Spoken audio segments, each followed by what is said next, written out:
Hi guys, welcome back to my YouTube channel.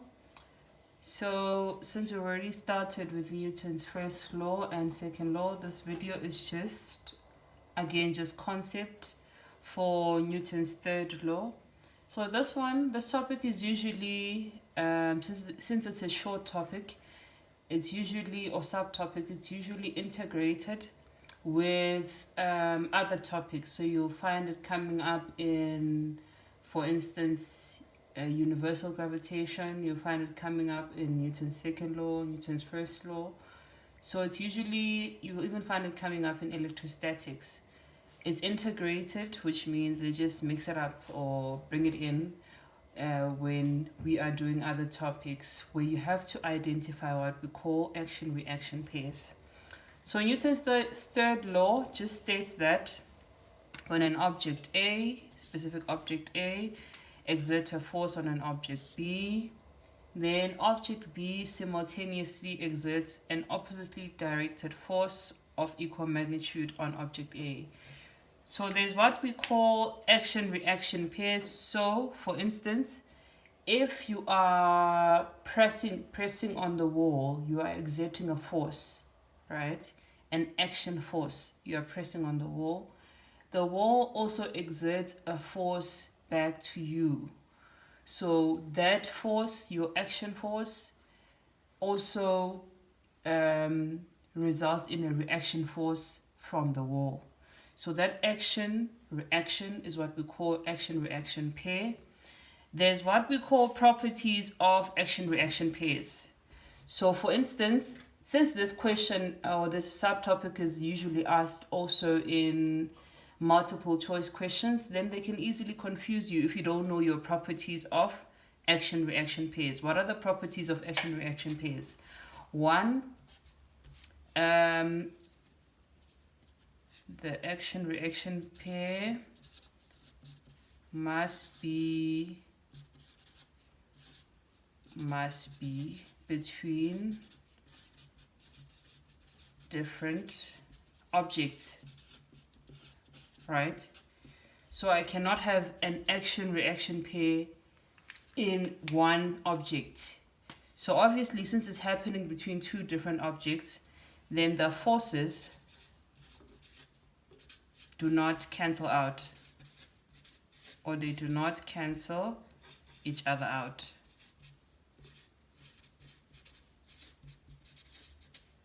Since again we say they're going to be experienced by different objects, so the forces are not going to cancel each other out.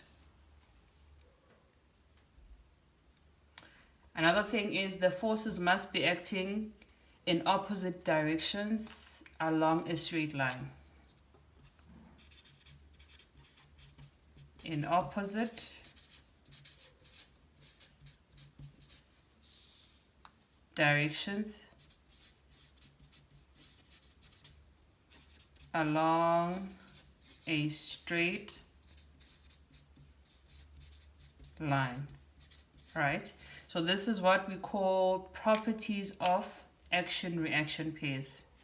They must be between different objects. So that's why we refer to an object A and an object B. They can never cancel each other out because they are not acting on the same object, although they are of equal magnitude. That's another property. They have the same magnitude. So the force exerted by A on B is equal to the force exerted by B on A, right? So I've got an example here where I want you to the most important thing is for you to be able to identify the action-reaction pairs. I'm going to identify a few, just one or two, and then you can just identify a few more and write it on the comment section. So I've got a brick, I've got a table, and I've got the ground, right? So I'm going to have what we usually call normal force. The force of the table on the brick, right?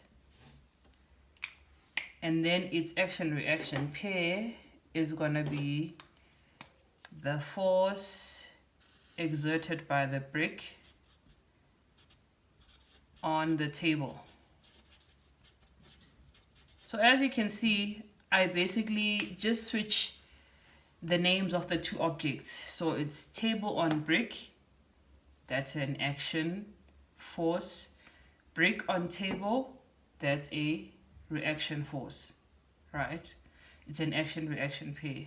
So for instance, in an exam, you may be given one of the forces from the pair, and then they say give the, or identify or name the reaction pair or the reaction force for the force exerted by the table on the brick. Then you should know that I'm just simply going to switch the names.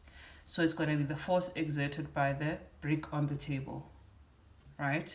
So that's one example. Another example I'm going to give you is this one. We usually draw from the center of the object. So this is the force